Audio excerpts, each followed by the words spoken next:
Neal Courtney, thank you so much for joining me today. I'm super excited to jump into cookie cutters and the potential franchise opportunity there. Thanks for jumping on with me, Neil. Yeah, thanks, Ben. I'm Yeah, excited about the opportunity and look forward to talking about cookie cutters. you and I met through some mutual connections a handful of years ago. Um, when I was in the depths of hell running a cookie company, not knowing what to do. And someone was like, hey, I know the guy that ran Mrs. Fields when they're at their heyday, 1,000 locations. He was their CEO.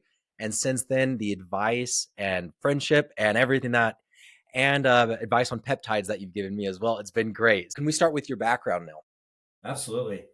I can't believe I'm going to say this, but I have now journeyed into being a veteran in the franchise community. I'm hitting my 25th year this year in 2025, and my 50th birthday in a few weeks. So we'll celebrate that on this call too. But yeah, I go back to my early days in franchising with Famous Brands International. I started in strategy and finance with them. At the time that I started, they actually had 5 brands under their portfolio, Mrs. Fields being the largest, Great American Cookie, TCBY Yogurt, Pretzel Time, and Pretzel Maker. Had a really good experience through the first few years, getting into the depth of the detail of franchising across the different concepts we had, all snack foods, all indulgent, all mall based, a lot of complexity around that. But as I moved up the corporate ladder, I got the opportunity to run different divisions within the Mrs. Fields brand specifically. So I got to run their branded retail division. So anything that sold in a grocery store or a drugstore that had Mrs. Fields on it. Then I transitioned into licensing. So if we put Mrs. Fields on chapstick or on a candle or ice cream or an easy bake oven, which sold really well, you can imagine a Mrs. Fields easy bake oven. And then I took on the e-commerce part of the business, which was a ton of fun. So mrsfields.com, a gifting division where 80% of the business was done the last 7 weeks of the year. So you want to talk about forecasting chaos and wondering if you're going to hit your numbers, but overly exciting, huge dopamine hit. But with that, I got to know a lot about the Mrs. Fields brand. I then moved in to become the chief operating officer. And as this was all happening, um, my wife at the time, Alexis, and I were looking at opportunities for her and our family to expand and look at diversifying our investment portfolio. And we decided to get into cookie cutters. So early 2000s, we bought our first cookie cutter franchise. We expanded to 5, and then number 6.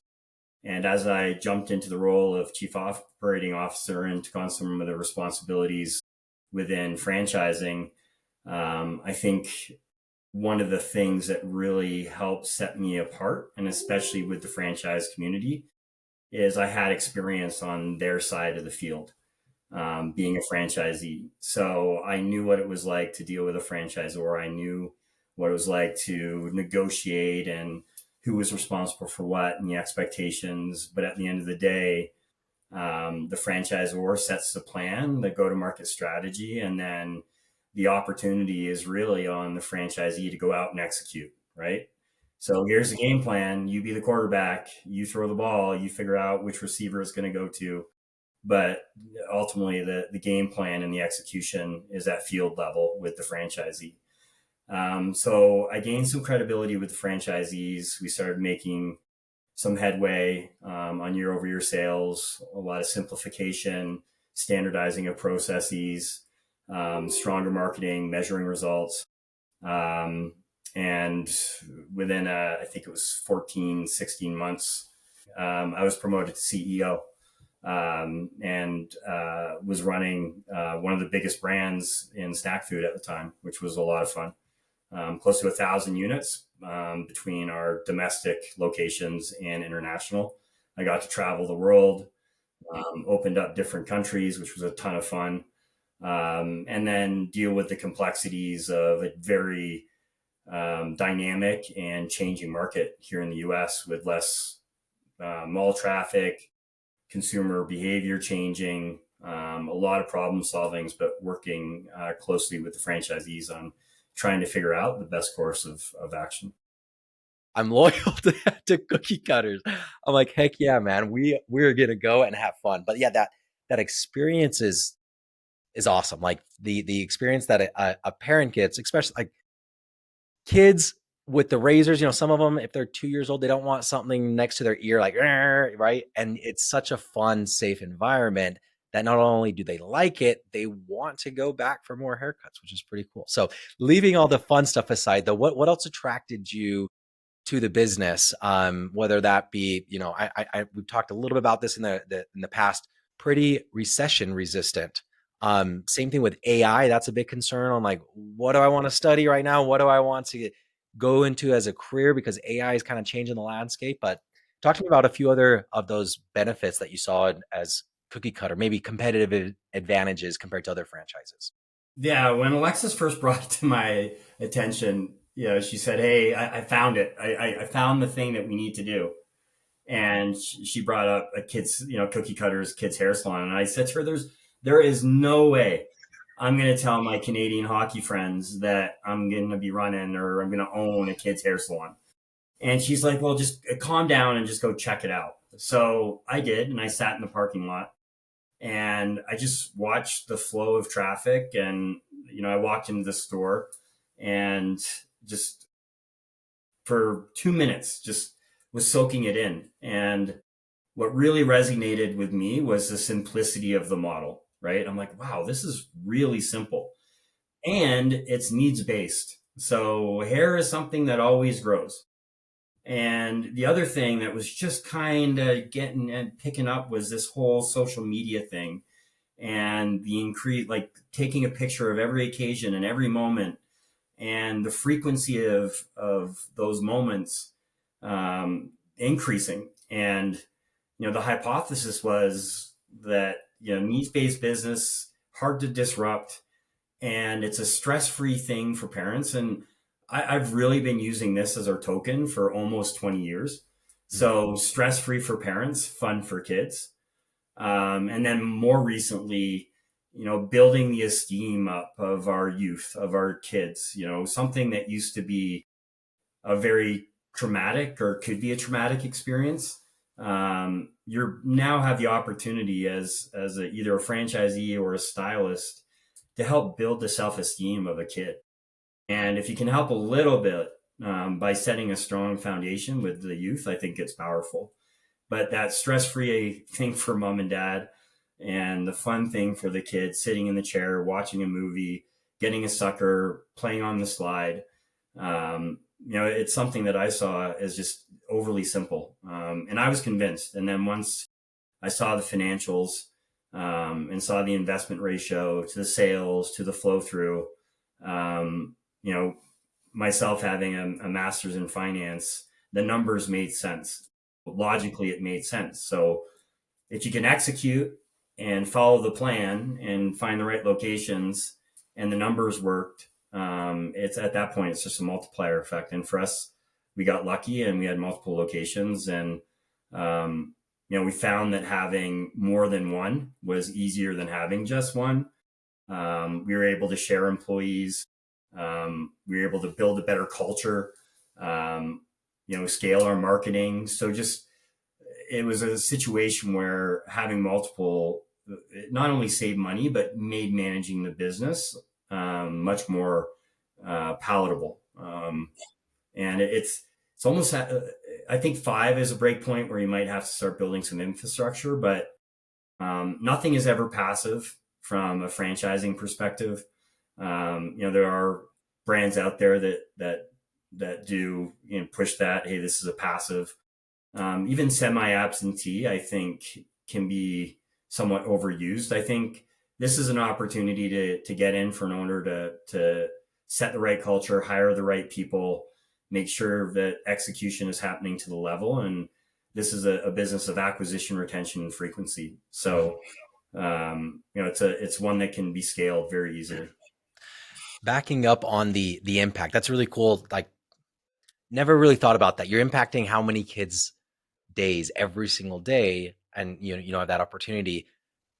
Positive impact or negative impact, and from my experience, it's been a positive impact, which I think is really cool. And especially, I mean, my kids are young, 8, 6, 4, and the number that always comes up is 7 years old. Behaviors and how, like, we get them when they're sponges at cookie cutters, right? Before they're 7, and you can make an impact, which is really cool. And then you also mentioned stress free for parents.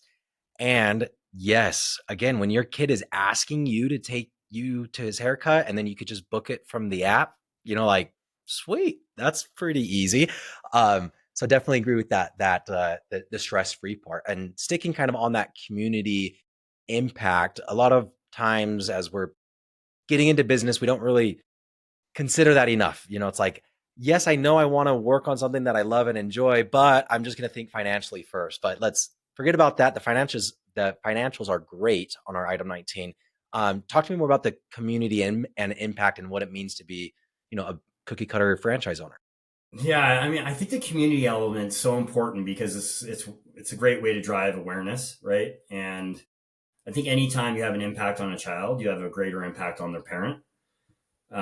So we do things within the community that support just kids in general, whether that be a high school football team, or let's say kids with autism event, local schools, football programs, get ready to read, coloring books. So we just we do as much as we can within the 3 to 5 mile radius to really connect with the parents and the children. In Salt Lake, we've done Light the Night, where we were part of leukemia, and we're giving back hair and helping those that lost their hair through chemotherapy to create wigs and partnering with those respective parties. But anywhere where we can have a positive influence and potentially make a difference within the community, we try to take advantage of that. And it's such a good opportunity with, I mean, kids, right? It's like, okay, where do you guys go to elementary?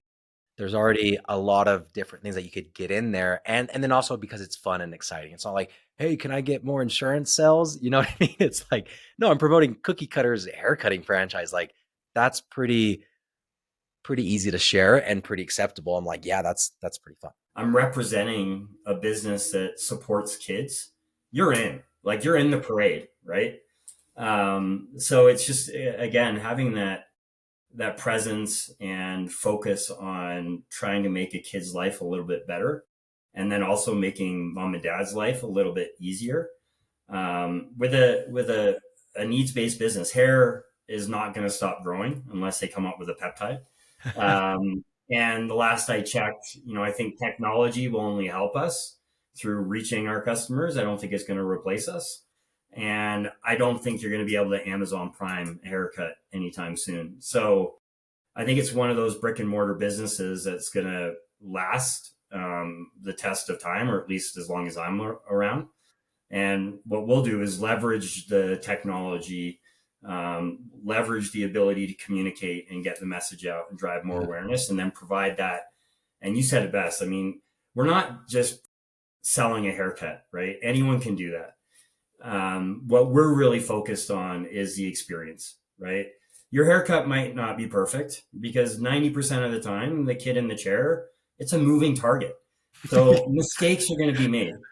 But what matters is, how is that child treated? How is the communication with the parent? What was the overall experience, and was that worth it? So you'll get forgiven for a bad haircut. You won't be ever forgiven for a bad experience. So that's what we tout. And especially when it comes to kids, you've got to nail the experience. And that's what we provide. And you also mentioned multiple locations and scalability. So typically in franchising, you buy one location, you buy a job, which is fine, right? But if you're not looking for a job, you still need to buy that first location and buy yourself a job and then work your way out of the job. So it's not that it can't be semi-absentee in the future, meaning nobody's expected to be in their salon 40 hours, but you do need to be in it full time, not semi, until you learn it inside and out, and then you start opening up multiple locations. Do you agree with me? Was I No, off on totally. anything, or what would you add? Totally agree. And I think for if you want passive, go invest in the stock market, right?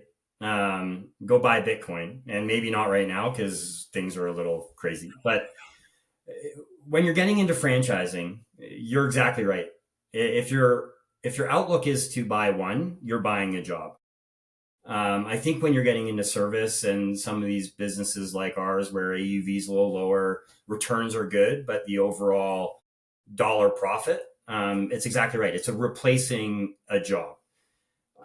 When you go about the investment into a cookie cutters, what I like to say is for multi-unit ownership, you're investing in an education because your first location is where you become the subject matter expert, right? You figure out the acquisition, the retention, the frequency equation. You figure out how to use that POS system. You figure out the best means and best platform to utilize in your 3 to 5 mile radius, whether it be social organic or Google ads or a sticker, coloring books, or a calendar. But every market might be a little bit different. But as the owner, that's the stuff you're figuring out with your first location, right? And it's also figuring out how to manage a staff, right? That might be a little bit different from you, that might have a different background. How are they incentivized? Is it through compensation? Is it through recognition? Is it through, reels and stories on Instagram? So, all these things are just so important with your first location. So then you have the foundation to then, I think, optimize the scalability for number 2, 3, and 4, right? If you're getting into franchising with the idea is I'm just going to hawk out 150 to 200 grand and we'll just see how that one goes. And if it goes well, we'll go do number 2. No, I think the optimization strategy is you get into number 1. You can still do it while you have a job, but you've got to be in there on Saturdays. You've got to go that extra mile and set yourself up to really succeed and to optimize profitability so you can get the best return possible. And that comes through the education by being in the store, right? There's nothing beats hands-on experience, right? So just rolling up the sleeves and getting it dirty. I used to, and it was tough for me because I'm high sensitive, but you have to go through those experiences to get, context and perspective of what it's like. Yeah, and then when employees are telling you, "Hey, I need this," you know if it's real or if it's just a complaint. You're like, "Well, Absolutely. actually, I was in there and that is true. That was a big issue. Let me fix it." Or, "Nope, here's the solution. I already know that." Yeah. Well, and that respect equation between the owners as a franchisee and the employee, it's got to be a partnership, right? As soon as it becomes an us versus them, it's not going to work. So being in it with them and training and learning from them and listening to them, um, and just the best practices that you can learn. But it's so fat, you got to get the foundation so that you can build from that. And in my experience, whether with cookie cutters or other brands, the best franchisees and multi-unit franchisees are the ones that do exactly that. They know the business better than anybody else, and they leverage that to grow. Alexis and I, when we were franchisees, we had 5, and we had some really good managers, and we ended up relocating to Colorado, keeping our 5 locations and just promoting one of our managers to be the regional manager. And that worked out great. And we were in Colorado running them remotely for just over 2.5 years. So, it's again, setting that foundation that's so important. Yeah, if you could get that one store and then your set of leaders there and then you're promoting from within, it's also easier to retain when there's Absolutely. bigger growth potential. And it's not just like, hey, you could grow in this store, but hey, I want to open up 4 and there will be an area manager. Gives a little bit more growth potential. Yep. Yep. Cookie cutters, hair cutting, we're always needing haircuts. And I did just get a peptide, by the way, but it's for hair growth. Oh, yeah. PKUCU. So now I'm going to need more haircuts. Yeah. Um, Copper. Yeah. Good old and copper. so we know it did really well. It's done really well through recessions, comparatively speaking. And then we talked a little bit about AI. Now let's talk about the other end, though. as far as like what are the common objections or concerns or challenges that franchisees are facing in the cookie cutter system? I think that the biggest one, and I think this is across all verticals, but I think within our space and within hair care in general has been stylists. I think there's since COVID, there's been an exodus a little bit as I think people left the profession. I think there's some things in play that might reverse that. We'll see what happens with some policies in the coming months and with the current administration. But staffing is definitely the biggest challenge. And it's market to market. In some markets, we don't have any problem. In others, it's a challenge. So you've got to be creative on hiring strategies, on compensation structures, incentive based pay, sign on bonuses. But at the end of the day, it's trying to balance out that equation of you gotta pay enough to get the good stylists in to provide that experience, but not too much so that all of a sudden your P&L model is out of whack and you're losing on a variable basis. That's not going to work. Cookie cutters aren't doing $2 million a year. Generally speaking, it's lower. What do you guys, I guess, how do you address that if a franchisee is like, no, I'm looking for a business that does more? The expected answer, because I have questions and then expected answers, whatever you want to hit on. Affordability, this is way lower than most franchises. Scalability, and then strong margins, or wherever we want to go. But are you cool with that question? Okay. Like I needed to tie in. Oh, we were talking about stylists. So, and then in addition to that, I believe you've told me that you also do job ads, templates, I mean, everything. So they know what interview questions to ask, what pay you suggest to offer starting, and then the growth track. So they don't have to figure it out, which it's a lot to figure it out. And it takes months of going back and forth. Or you can listen to somebody with a system in place that's running 100 plus units, 30 years under their belt. So that's kind of cool. Now with cookie cutters, it's not, these aren't, Chick-fil-A's that do a few $1 million, right? There's small boxes, a lot lower costing, but yeah, talk to me about why somebody would go with a cookie cutters versus something else doing a few $1 million, kind of pros and cons on going for the larger businesses versus the smaller ones. Yeah, I think first it goes back to simplicity, right? Our model is one that's simple to operate and in a needs based space. I think secondarily, to me, objectively speaking, it always comes down to the numbers.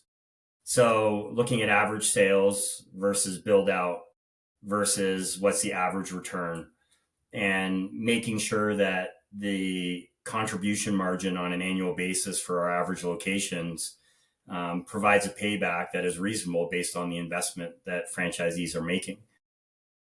So, we try to target, based on our averages, close to a 3.5 year payback on investment. And we try to keep our build out or our sales to build out 2 to 1. So, based on our item 7 and our FDD, our averages, there's a range, but, I think assuming we get a vanilla box and including franchisee for the first store, you're going to be probably just a little north of $200,000.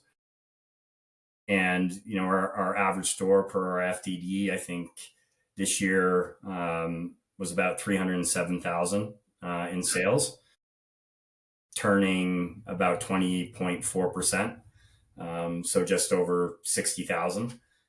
So we're right at that 3.5 year payback, one shot up and running. And the great thing about these models is they can just go on into perpetuity. We build them out such that you don't have high capital investment costs after 5 years. We use primary colors. Our build outs are really simple. We only do what it says on our sign, which is haircuts for kids. So we're overly simplified. So, we have stores that have been in our system 15, 18, over 20 years.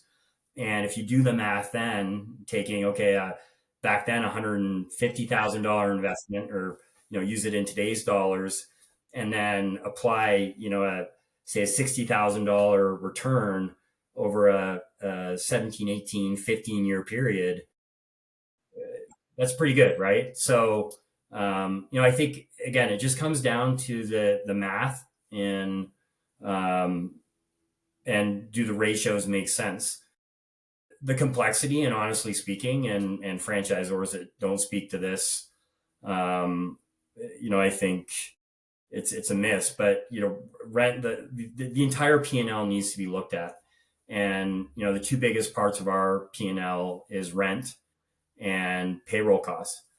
And comparatively speaking to 5 years ago, both are 2x what they were. So we're having to be a lot more strategic on pricing, try to do bundling, try to really drive that retention and frequency, right, to get our AUVs higher. Um, but vacancy rates are 2% across the country. Landlords aren't in any mood to really negotiate.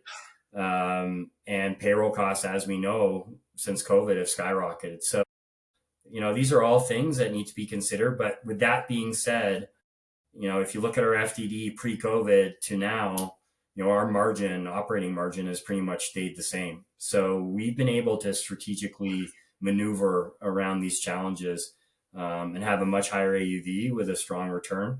And our build-outs, we try to keep them in a place that's reasonable based upon the sales and the return. Awesome. So I'm going to use myself as a scenario. I'm looking at getting 3 cookie cutters. My first one's going to cost 225, including the franchise fee, all in, build out, whatever. Then I'm going to open that and then basically open one per year for the next 3 years. And then at the end of the 3 years, I'm not working in any one salon full time. I probably have an area manager. I'm still involved in the business, obviously. I'm very involved in the business, but that would be pulling, a hypothetical numbers according to the FDD on an average 180 grand a year. Took me 3 years to build it up. And is that all pretty accurate? What would you change in that scenario? Yeah, I mean, there's a lot of variables that can come into that, but all things being equal, I think that's a good trajectory. Now, whether it's every year or, maybe it's a little bit faster depending on how a store opens up. Maybe it's a little bit slower depending on how the store opens up. But a lot of it is just, what's the acquisition and then what does the P&L look like? I don't really, as a CEO, like holding, and this is through 10 years of experience, I'm not one to really hold someone to a specific timeline because I think there's too many factors that can go into that. So I think reasonableness has to come into play. But my number one priority is to make sure that store one is profitable before you move on to store two. I think not doing that is somewhat irresponsible. So if it means we have to change things by a few months here and there, that's what we'll do. But our number one goal is to get you profitable first, and then let's find you your next location in the best area, and do the same thing from there on out. Same process. And I like that, like fast growth, but smart, right? Not too Yeah. fast, not outpacing profitability, Yeah. which is nice. So what kind of marketing support does Cookie Cutters provide their franchisees? So now I've opened, what marketing support do I need to do, or sorry, marketing do I need to do versus what Cookie Cutters is helping? Yeah. So it's very iterative, and we provide essentially the tools, the templates, and the content. So from a social organic standpoint, we provide all our franchisees with 2 posts a day. But we encourage the franchisees to do their own to really create engagement within their community. If you want a template for a coupon or a flyer or an ad or a PR, we have it. Like, again, we've been in business for 30 years. If you want to go into the archives and dust off some old newspaper ads and radio spots, we have them. But we have a very detailed local store marketing plan that we've been spending a lot of time on over the last year to really make it tied with tied in directly with the time. So Google Ads, making sure we're hitting the algorithms correctly, making sure SEO, our website. So we're looking at everything digital to make sure that we're directly in tune with what's going on in the marketplace. And then what would be the recommendation for franchisees? So if they want to do ad spend, do you guys have someone that helps manage that, or they're finding their own person? So backing up, on the franchisee side, then I want to spend a grand or two or three a month on advertisements. What is the best way to do that? And how do I make sure that those are, effective as far as where the money is being spent and I can get accurate reporting? That's again the power of scale. So we have someone in house that is an expert in Google Ads and digital marketing. They'll help you allocate the spend, whether that's if you have a $200 budget, 60% of that's going to Google, 20% of that is going to Facebook ads, and then 20% of it's going to retargeting. But what we'll do is we'll test things in each market, and then we'll come back and we'll refine them based on the results. So we have everything tied into our POS. We know conversion rates. We utilize all the analytical tools, but we have an expert in house. So franchisees don't have to go find another third party or an expert that will cause $500 a month on top of the ads. We provide that all for them, and comparatively speaking, our ad fund is much lower than most of our competitors in the space. We're at 1%, and we provide a lot for that 1%. But we have that local store marketing plan that we tailor to each franchisee, and we help allocate spend, and we really promote engaging with that local community. Yeah. And for anybody who's not familiar with franchising in general, typically marketing is 2 to 3% of your gross. But what I'm hearing from you, Neil, is you're saying, well, we're only going to take 1%, a lot less. And that 1%, we are going to cover all the costs for an ad manager. So if you want to spend $1,000 in ads, $1,000 is going to ads. And not only that, we'll give you all of the metrics so you could see your ROAS, return on ad spend, and return on investment, all of that. And it's all included in the 1%. That's also covering the social media, the 2 posts a day, and everything else that we discussed. Is that all accurate?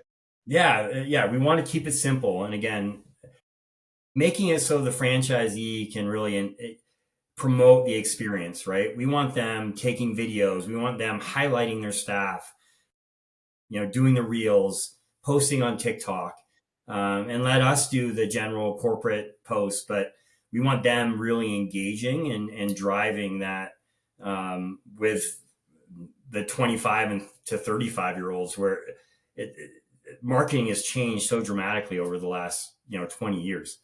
But again, it goes back to our 3 main pillars: acquisition, retention, frequency, and just really spotlighting the experience.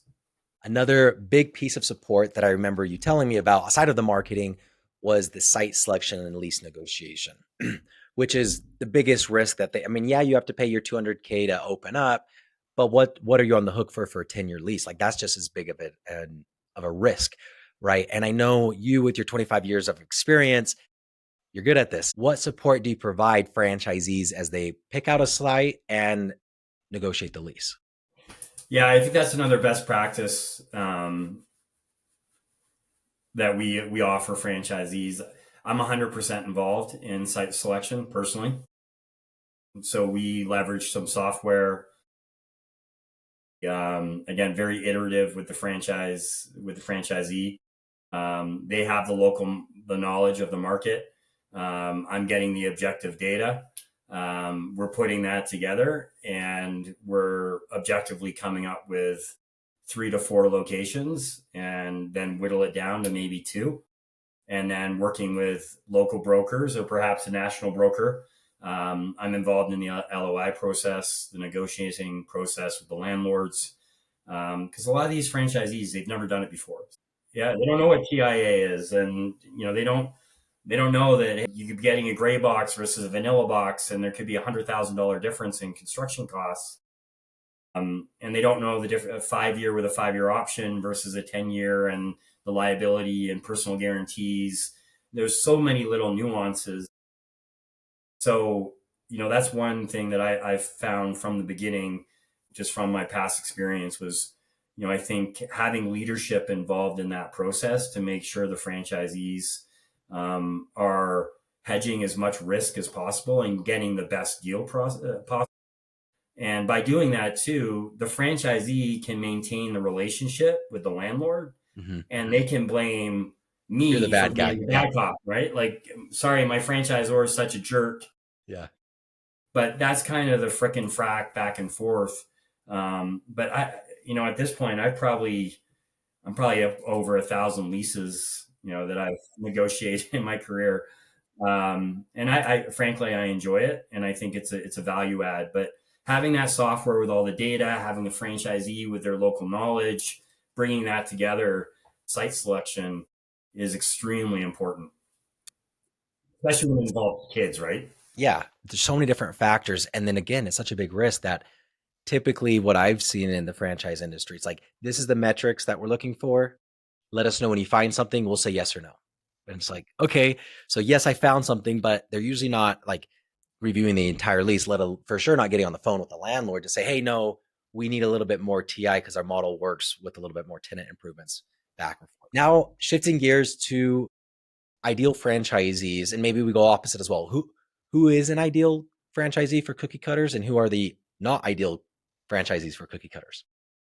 Yeah, I think, and this is true for most franchisees, I think first and foremost, they've got to be willing to execute a plan, right? Like we want to encourage the entrepreneurial spirit because that helps a franchise grow and and progress. But at the end of the day, people that can take a plan and go and execute it, and they can do it at the highest level, and have really good cooperative conversations with the franchisor, because this is a partnership that is relying on really solid communication and collaboration, and there's got to be alignment.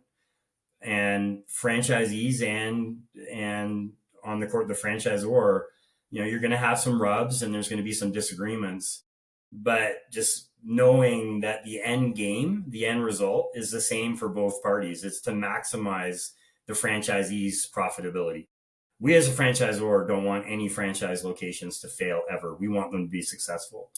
So who we're looking for is someone that wants to take the playbook. Obviously, we want people that love kids, want to have an impact in their community. A lot of our franchisees were customers of cookie cutters at some point, right? So they saw the benefit of a kid's hair salon in their community, and saw the opportunity to expand. So, someone that wants to make a difference, someone that's willing to follow a plan, and then that entrepreneurial spirit to go and grow and I love the success stories, and we've got several in our system where the model has changed people's lives, right, for the better. And that's what's extremely satisfying for me as a franchisor, is having people that maybe making 18-20 bucks an hour, and now they're owning 5 locations, and they've changed the trajectory of their life and the life of their family. That's awesome, right? So that's what those are the people we're looking for, that are just they're looking for something to have an impact, to benefit the community, and are okay just, hey, give me the plan and tell me what to do and I'll go do it. And yeah, I like how you mentioned it is a balance. Like, I'm going to execute this plan to a T, but I still need that entrepreneur spirit to adapt that plan to the little variances in my market.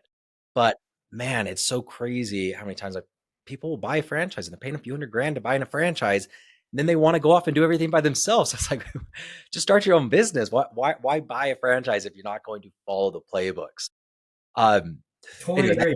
And the running rogue it causes, like, you look at the success factors of franchisees, and I can think of so many just within food that are just legends.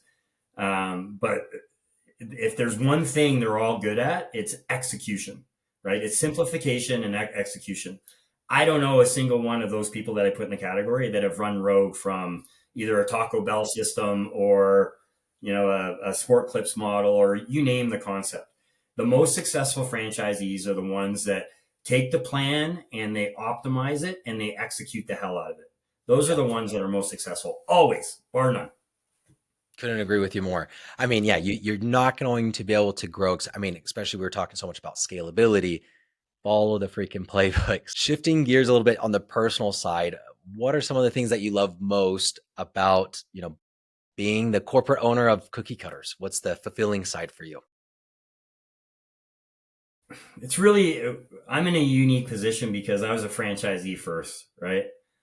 Um, so I lived and breathed and the ups and downs and lived through the 2008 recession as a franchisee, um, and saw the beauty of this model, right? And saw the benefit of this model. And I think a validator is if I didn't believe in this model and I didn't fall in love with this model, and now I'm not ashamed to go tell my hockey friends that I own Cookie Cutters Haircuts for Kids because it has made a difference. I've got a lot of swag that has our cool logo on my chest, or I wear my flat brim hat or whatever.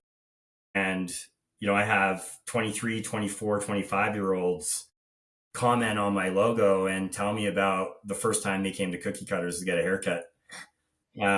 So the cool thing is taking that perspective as a franchisee, seeing the blue sky and the opportunity, and then being able to grow it and finding good people in good areas that have the same passion, that want to make a difference. And that's what I love about being the franchisor is I'm mimicking being a franchisee, and I'm seeing that success pass on to others. And I think there's so much more upside out there.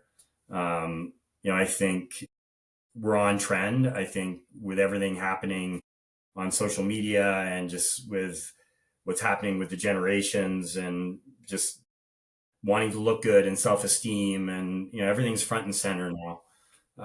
So I think we're well positioned in a needs-based business, but it's cool as a franchisor, to be able to make a difference in kids' lives, to be able to give back, to be able to impact, people in a positive way and give them opportunities to change the lives of their trajectory and maybe buy cookie cutters from me at some point in time. So you never know, right? I kind of heard three categories there, and throughout the interview, but the kids, right? You have these young sponges, and you're like, cool, I get to impact how many hundreds of kids a day? Like that's really cool. Let's not take that for granted. And then there's the employees on scalability, for them and ownership for them. And then there's obviously the franchisees, like what you just mentioned, somebody starting out at 15 an hour and now they're owning franchises. So I agree with all of that. And I think most people do, like seeing other people progress and us have even a little involvement, that feels pretty dang good. Um, and I like like you do get both sides of franchisee and the franchisor and throughout different systems, and not to mention a ton of brands, but I know you consult a ton of other brands. Like you're in franchising as much as anybody's ever been in franchising. I mean, CEO of a company with over, almost 1,000 units open. Like you can't get anybody more in it, but yet you're still a franchisee and you get it. And as I jump into different franchise systems, a lot of times it's like franchisor versus franchisee. And it's like, they're just battling it out and who's wrong, who's right and who's wrong. Where from you, everything that I've seen and everybody that you've consulted with, that I've also spoken with, it is that team player, partnership. Last question for you. What would you say to someone considering buying a cookie cutters franchise? I think it's funny. I was looking at the numbers from last year, um, and we serviced over a million. We did over 1 million haircuts last year as a system. Wow. Um, and I thought about that for a minute. And that's across 120 stores across the country and a couple in Canada. And with each one of those, that's 1 million impressions that you made. And and not only with the child, but with the parent and maybe a grandparent, maybe a friend. But I think it's a business that has longevity, um, that can make a difference, and one that if you follow the plan, it's a proven system that's been around for 30 years. So Does it come without challenges? Absolutely not. Are there going to be bumps in the road? Yeah. Will you maybe open a little slower than average? Yeah, but we'll figure it out. But over time, I think our model has shown that we provide a good return on investment. And something that's one thing, again, that's great about our model in general. We have stores that have been open for over 20 years and minimal investment. Obviously, you want to keep paint on the wall and fresh flooring, but the simplicity of our model, I think, differentiates us, and it resonates. We have parents that were customers now bringing in their kids. Think about that, right? And they're coming to the same store, and in some cases, seeing the same stylist. Yeah. Um, just thinking about that, I get the chills, right? It's different than selling a taco. And the reason why I say taco, I was in a presentation yesterday where they were talking about $2 tacos, but it's different, right? Yep. Having a kid sit in an airplane, giving them a balloon, a sticker, a sucker, have them go whatever. It's the smile on the face. It's the faux hawk. It's the braids in the hair. With us too, I feel like our system is our average tenured franchisee now is over 6.5 years. I feel like it's a family. Hmm. Every conference we have, I cry multiple times. I'm known for it. If people go validate, everyone will say I'm a crybaby. Um, but yeah, a million kids, man. That is Over a really million cool. kids last year. It's a big deal. That's awesome. Well, congrats on that. Congrats on everything you've built and the support you're showing to your franchisees. Earlier, you mentioned Stephanie. She owns the four, and I've spoken with her. She is freaking awesome. I know she's loved it. That's who I take my kids to, is one of her stores. But really cool. Thank you a ton for taking the time. And I guess that's it.